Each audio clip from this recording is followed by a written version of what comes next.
So guys आज बात करने वाले हैं हम टर्की के बारे में। टर्की का वीज़ा आप कैसे ले सकते हो, कितने टाइम में आपको मिलेगा, उसका प्रोसेस क्या है, वो भी बिना एजेंट के। मीन्स अगर आपने प्रीपेड होटल बुकिंग नहीं की है, प्रीपेड फ्लाइट बुकिंग नहीं है, कुछ भी आपने पे नहीं किया, तो भी आप टर्की का वीज़ा विद इन 24 आवर के अंदर ले सकते हो। जिनको शेंगन कंट्री का वीज़ा लेना है, जिनको यूरोप जाना है, वो मेरा पिछला वीडियो देख सकते हो। सो गाइज अब बात करते हैं टर्की का वीज़ा आपको कैसे लेना है, कैसे डॉक्यूमेंट प्रिपेयर करना है, क्या मिस्टेक्स होती हैं। सबसे पहले टर्की के वीज़ा के लिए आपको अपना कवरिंग लेटर प्रिपेयर करना होगा। मैंने जो अपना कवरिंग लेटर प्रिपेयर किया था वो एकदम शॉर्ट एंड सिंपल था। उसमें मैंने कुछ भी एक्स्ट्रा नहीं बताया, ये भी नहीं बताया था कि मैं कहाँ कहाँ घूमने वाला हूँ। मैंने कवरिंग लेटर के साथ में एक आइटनरी इंटरनेट से डाउनलोड की थी, वही चिपका दी थी। मतलब टर्की के लिए मैंने कुछ मेहनत की ही नहीं थी। अब रही बात फ्लाइट बुकिंग की बात है। फ्लाइट बुकिंग मैंने कंप्लीट डम्मी बुकिंग की थी। मुझे याद है कि वो PNR भी डम्मी था, 4 दिन का होल्ड था। उसके साथ में मैंने जो होटल बुकिंग की थी वो कंप्लीट कैंसिल हो चुकी थी क्योंकि मैंने प्रिपेयर नहीं की थी। इशू क्या हुआ था कि मैंने बिना अपॉइंटमेंट लिए हुए VFS ऑफिस पहुंच गया। VFS ऑफिस जाने पे उन्होंने मुझे 2 ऑप्शन दिए। अगर आपके पास अपॉइंटमेंट है तो आप नॉर्मल वीज़ा प्रोसेस कर सकते हो टर्की के लिए। अगर अपॉइंटमेंट नहीं है, दूसरा ऑप्शन होता है प्रीमियम लॉन्च, उसके थ्रू आप अपना टर्की का वीज़ा अप्लाई कर सकते हो। उसकी फीस 14 से 15 हज़ार होती है और साथ में ही वो प्रीमियम लॉन्च में आपकी हेल्प भी करते हैं। सपोज आप कोई डॉक्यूमेंट प्रिंट नहीं किए तो वो प्रिंट निकाल देंगे। उसके साथ में उसकी जो फोटो की स्पेसिफिक साइज है वो आप साथ में लेके जाना नहीं है तो VFS ऑफिस के अंदर से भी आप प्रिंट करवा सकते हैं। जो भी उधर का चार्ज है वो आपसे चार्ज करेंगे। और प्रीमियम लॉन्च में तो स्पेशल वो आपको खुद ही फोटो निकाल के आपको दे देते हैं।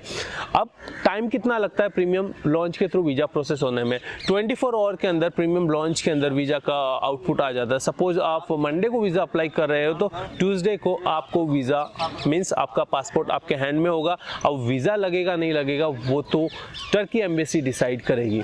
तो अब हम बात करते हैं कि डॉक्यूमेंट कैसे प्रिपेयर करना है। डॉक्यूमेंट के लिए सबसे पहले कवरिंग लेटर चाहिए, साथ में आइटनरी चाहिए। आइटनरी आप इंटरनेट से डाउनलोड कर सकते हैं और उसके साथ में सबसे इंपॉर्टेंट होता है फ्लाइट। जैसे आप कौन सी डेट को जाओगे, कौन सी डेट को बैक आओगे, ये अगर होल्डिंग फ्लाइट भी आप कर सकते हो, प्रिपेयर नहीं है तो भी चलेगा। और साथ में booking.com से बुकिंग कर लीजिए होटल बुकिंग की। मेरे साथ ये सीन हो गया था कि मैं VFS पे अपने सारे डॉक्यूमेंट कंप्लीट सबमिट करके आया। उसके बाद मुझे पता चला, जब मैंने मेल चेक किया उसमें मेरी होटल हो चुकी थी कैंसिल। मीन्स होटल बुकिंग भी मेरी कैंसिल हो चुकी थी। अब उसमें मैं कुछ कर नहीं सकता क्योंकि डॉक्यूमेंट ऑलरेडी मैंने सबमिट कर दिए थे। अब होटल बुकिंग के बाद मेरा इंपॉर्टेंट डॉक्यूमेंट होता है bank statement. Bank statement properly चाहिए होता है। अगर आप 6 मंथ का बैंक स्टेटमेंट दोगे तो बहुत वेल रहेगा। और मिनिमम बैलेंस आपका 3 से 4 लाख का बताइए। लेकिन ऐसा नहीं है कि आप फर्स्ट मंथ में 1 लाख है, सेकेंड मंथ में 2 लाख है, थर्ड मंथ में 3 लाख, ऐसा मत कीजिए। आप 6 मंथ पहले कितना बैलेंस है, 3 लाख है और अभी क्लोजिंग 4.5-5 लाख है तो चलेगा। अभी 1 लाख से आप सीधा 4 लाख पे जाओगे तो कौंसलर एम्बेसी ऑफिसर होता है, उसे पता चल जाता है कि उसे वीज़ा देना है या नहीं देना है। तो डॉक्यूमेंट में आपको लीगली ट्रांजैक्शंस करनी होती है, ना कि कैश ट्रांजैक्शन। देखो कैश ट्रांजैक्शन आप करोगे तो जब भी कॉन्सुलेट देखेगा आपके डॉक्यूमेंट, उसके अंदर कैश डिपॉजिट दिखाएगा। मतलब उसे पता चल जाता है कि इसका कहीं से मनी नहीं आ रहा है, अकाउंट ट्रांसफ़र नहीं कर रहा है, इसके पास कोई बिजनेस स्कोप नहीं है या समथिंग।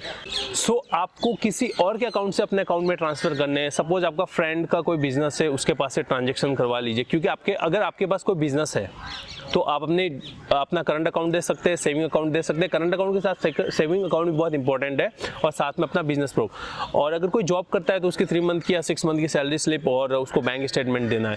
लेकिन हम जैसे लोग जो जॉब भी नहीं कर रहे, एक खुद से काम करते, जिसे हम लोग बोलते हैं फ्रीलांसिंग वर्ड, तो उनके पास तो कोई बिजनेस प्रूफ होगा नहीं। तो वो लोग अपना डॉक्यूमेंट कैसे प्रिपेयर करेंगे, उसके लिए स्पेशल वीडियो है। तो मेरे पास तो कोई बिजनेस प्रूफ था नहीं, मैंने ना कोई बिजनेस प्रूफ दिया। मैंने सिर्फ एक बैंक स्टेटमेंट दिया सेविंग, और उसको भी वेल मेंटेन किया कि 2-3 मतलब 6 महीने पहले का जो मेरा स्टार्टिंग बैलेंस था एटलीस्ट 2 to 3 लाख हो। और जब मैं वीज़ा अप्लाई कर रहा हूँ तभी मेरा balance 2 to 3 more than 2 to 3 lakh rupees हो। और उसमें भी क्या होगा कि मैं समझो कि मंथली 50,000 अकाउंट में ट्रांसफ़र कर रहा हूँ तो एटलीस्ट 25 और 30,000 मुझे ट्रांजेक्शन दिखानी होगी कि मैं मतलब एक्सपेंस कर रहा हूँ। कि जैसे नॉर्मली फ़ोन पे करे, गूगल पे करा, नॉर्मल हो रहा है, उसी से आपकी ट्रांजेक्शन बन जाएगी। मतलब अब लीगली आप वाइड में आप पेमेंट किसको दे रहे हैं, आपके अकाउंट में कितना आ रहा है, उसी हिसाब से ट्रांजेक्शन होती है। बट एटलीस्ट एक मंथ की ट्रांजेक्शन 30 से 40 होनी चाहिए। उसकी वजह से कॉन्सुलेट का एक कॉन्फिडेंस बन जाता है कि ये बंदा उस कंट्री जाके वापस इंडिया आएगा। ये तो हो गया है बैंक स्टेटमेंट। बैंक स्टेटमेंट के बाद आपका इंपॉर्टेंट, मोस्ट इंपॉर्टेंट डॉक्यूमेंट है वो ITR। अगर आपके पास 3 साल की ITR है वो बेस्ट है, बट याद रखिए कि आपके ITR में आप 4 लाख दिखा रहे हैं, 5 लाख दिखा रहे हो, आपके बैंक बैलेंस में, जो बैंक के अकाउंट में बैलेंस अगर 1-2 लाख है तो भी कॉन्सुलेट डिसाइड करेगा उसे वीज़ा देना है कि नहीं देना। ऐसे केस में 30% to 40% वीज़ा डिनाइड होता है, क्योंकि लोग अपना ITR फाइल 4 से 5 लाख का क्रिएट कर लेते, बनवा लेते और अकाउंट में बैलेंस 50-60 हज़ार भी नहीं होता, 1 लाख भी नहीं होता, उससे भी आपका वीज़ा रिजेक्ट होगा। और ITR फाइल में भी प्रॉपर मेंशन होता है कि आप क्या काम करते हैं। अगर आप कोई फ्रीलांसिंग वर्क करते हो, सपोज कुक हो, तो उस ITR फाइल अगर फाइल करते हो उसके अंदर क्लियर लिखा रहता है। तो जब आप कवरिंग लेटर बनाते हो उसके अंदर भी आप मेंशन करते हैं आप काम क्या करते हैं, और ITR के अंदर की भी मेंशन होता है आप काम क्या करते हैं। ये दोनों मैच होने चाहिए। ये छोटी सी मिस्टेक से वीज़ा रिजेक्ट होता है।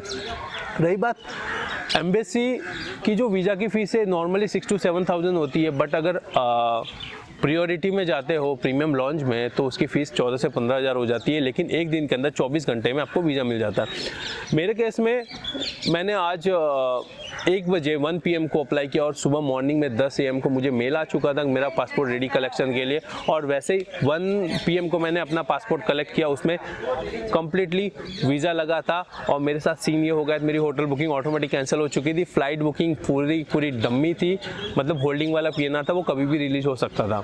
और मैंने कोई भी किसी एजेंट को पैसे नहीं दिए, किसी को कुछ नहीं दिया, खुद से ही डॉक्यूमेंट प्रिपेयर किए।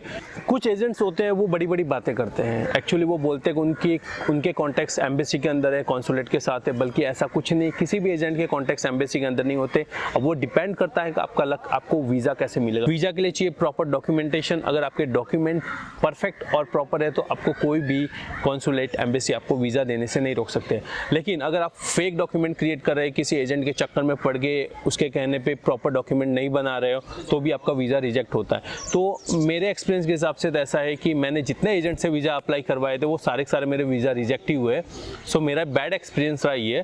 तो मैं किसी एजेंट के ऊपर डिपेंड नहीं करता, क्योंकि देखो वीज़ा रिजेक्ट होता है ना, पासपोर्ट पे एक ठप्पा लगता है रिजेक्शंस का ना, उस कंट्री का, तो वो सबसे गंदा और बेकार लगता है। इसीलिए आप किसी एजेंट के चक्कर मत पड़िए, खुद से अप्लाई कीजिए। सिंपल है, डॉक्यूमेंट प्रिपेयर एकदम सिंपल तरीके से करना। कवरिंग लेटर में आप मेंशन कीजिए अगर आपका कोई डॉक्यूमेंट मिसिंग है तो आप उसको बता दीजिए वो डॉक्यूमेंट क्यों मिसिंग है। और रही बात, तो ये कॉमन डॉक्यूमेंट ही चाहिए होता है, बैंक स्टेटमेंट चाहिए प्रॉपर्ली, और ITR फाइल दे दीजिए। अगर आपके पास बिजनेस प्रूफ नहीं है तो भी चलेगा, और साथ में आप जॉब नहीं करते तो भी चलेगा। बिना बिजनेस प्रूफ के थाईलैंड का मल्टी एंट्री तक वीज़ा लिया हुआ है, रशिया का वीज़ा 40 मिनट में लिया था, वो नेक्स्ट वीडियो में आपको बताऊंगा। टर्की 24 घंटे में आया था, शेंगेन 3 दिन में आया था। मैं अल्बानिया ट्रैवल कर चुका हूँ, सर्बिया ट्रैवल कर चुका हूँ, दुबई वगैरह बहुत सारी कंट्री मैंने ट्रैवल की, यहाँ तक वियतनाम वगैरह। तो वो सारे वीज़ास मैंने कैसे लिए, मुझे क्या डॉक्यूमेंट चाहिए, वो सब में तो ऑलमोस्ट कॉमन डॉक्यूमेंट ही मैंने दिए, और सब में मैंने कोई बिजनेस प्रूफ दिया ही नहीं। सर्बिया तो मैं ऑन अराइवल गया था, अल्बानिया ऑन अराइवल गया था, वहाँ पे मैंने स्टे किया था। शेंगेन कंट्री के लिए मैंने प्रॉपर डॉक्यूमेंट दिए थे, क्योंकि अगर एक मिस्टेक्स होती है तो वीज़ा रिजेक्ट होता है। टर्की के लिए मैंने कुछ मेहनत ही नहीं की थी, सिंपल डॉक्यूमेंट दिए थे। थाई मल्टी एंट्री के लिए अभी मैंने कुछ ज़्यादा डॉक्यूमेंट नहीं दिए थे। तो वीज़ा लेना बड़ा आसान है, बस ये है कि किसी एजेंट के चक्कर में पड़ के आपके मनी वेस्ट मत कीजिए, क्योंकि वो ही आपको बाद में बोलेगा मनी लेने के बाद आप ये करो, बैंक स्टेटमेंट बनाओ। मतलब एजेंट को आप देके क्या कर लोगे, कुछ नहीं। या तो वो फेक डॉक्यूमेंट बनवाएगा या वो आपका बैंक स्टेटमेंट क्रिएट करवाएगा, आखिरकार आपको ही काम करना है। तो बेटर आप खुद से वीज़ा अप्लाई कीजिए। अगर वीडियो अच्छा लगे तो लाइक, शेयर और सब्सक्राइब कीजिए।